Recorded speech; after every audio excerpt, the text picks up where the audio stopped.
அஸ்ஸலாமு அலைக்கும் ரஹ்மத்துல்லாஹி பரகாத்துஹு. வாடும் பெற்றோரும் வதைக்கும் பிள்ளைகளும் பகுதி 2வது பகுதி நாம் காண இருக்கின்றோம்.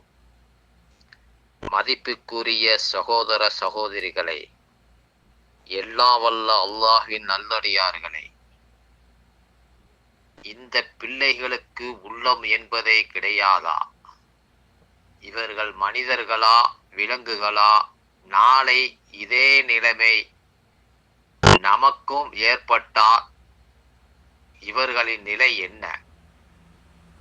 படைத்த இறைவனை மறுமையில் நம்மளை விசாரிப்பானே என்கின்ற பயம் கிடையாதா என்ற பல கேள்விகள் உள்ளத்தில் எழுகின்றது. ஒவ்வொரு மனிதனும் தன்னை பெற்றெடுத்த பெற்றோருக்கு பணிவிடைகள் செய்ய வேண்டும் என்றும் உபகாரங்கள் செய்ய வேண்டும் என்றும் இஸ்லாம் கட்டளையிடுகின்றது. உடல் உழைப்பினாலும் செல்வத்தினாலும் எப்படியெல்லாம் பெற்றோருக்கு பாடுபடுவது சாத்தியமோ அத்தகைய அனைத்து வழிகளிலும் பெற்றோருக்காக உழைக்க வேண்டும் என வலியுறுத்துகின்றது. ஒழுக்க மாண்புகளுடன் பெற்றெடுத்த தாய் தந்தையர்களுடன் உரையாட வேண்டும் என மார்க்கம் வழிகாட்டுகின்றது. எந்த நிலையிலும் பெற்றோர்களை நோவினைப்படுத்துவதையும் அவர்களை உடலாலும் உள்ளத்தாலும் துன்புறுத்துவதையும் மிக பெரும் பாவமாக இஸ்லாம் எச்சரிக்கை செய்கின்றது. வயோதிக பருவத்தில் அவர்களுக்கு பணிவிடை செய்வதை கட்டாய கடமையாக இஸ்லாம் வகுத்துள்ளது. இவ்வாறு இஸ்லாம் பெற்றோர்களை அரவணைக்கவும் பேணவும் ஏராளமான உபதேசங்கள் கூறுகின்றது. அவற்றில் சில உபதேசங்களை இந்த உரையில் நாம் காண்போம். என்னை தவிர வேறு யாரையும் வணங்காதீர்கள், பெற்றோருக்கு உபகாரம் செய்யுங்கள் என்று உமது இறைவன் கட்டளையிட்டுள்ளார். உம்முடன் இருக்கும் இருவரில் ஒருவரோ முதுமையை அடைந்துவிட்டால் அவ்விருவரை நோக்கி நீ சி என்று என கூறாதே, அவ்விருவரையும் விரட்டாதே, மரியாதையான சொல்லையே அவ்விருவரிடமும் கூறு என்று இஸ்லாம் கூறுகின்றது.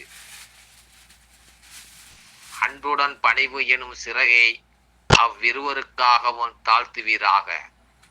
சிறுவனாக இருக்கும்போது என்னை இருவரும் பராமரித்தது போல இறைவா இவ்விருவருக்கும் அருள் புரிவாயாக என்று கேட்பீராக என்று அல் குர்ஆனில் 17வது அத்தியாயத்தில் 23-24 வசனத்தில் கூறப்பட்டுள்ளது.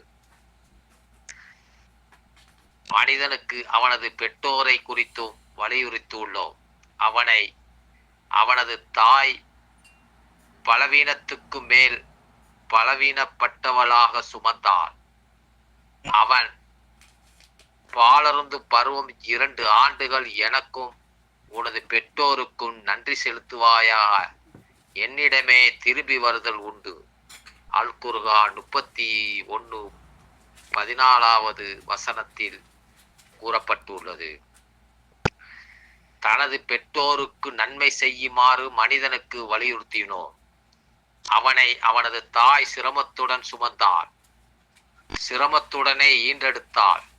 அவனை சுமந்ததும் பால் கூடியை மறந்ததும் 30 மாதங்கள் அவன் தனது பருவ வயதையும் அடைந்து 40 வயதை அடையும் போது, என் இறைவா, எனக்கும் என் பெற்றோருக்கும் நீ செய்த அருட்கொடைக்கு நன்றி செலுத்தவும் நீ பொருந்திக் கொள்ளும் நல்லறத்தை நான் செய்யவும் வாய்ப்பளிப்பாயாக.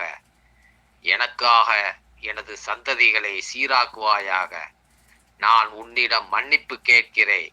நான் முஸ்லிம்களில் ஒருவன் என்று கூறுகிறான். அல் குர்ஆன் 46வது அத்தியாயத்தில் 15வது வசனத்தில் கூறப்பட்டுள்ளது. இன்ஷா அல்லாஹ் நம்மளுடைய தாய் தந்தையர்களை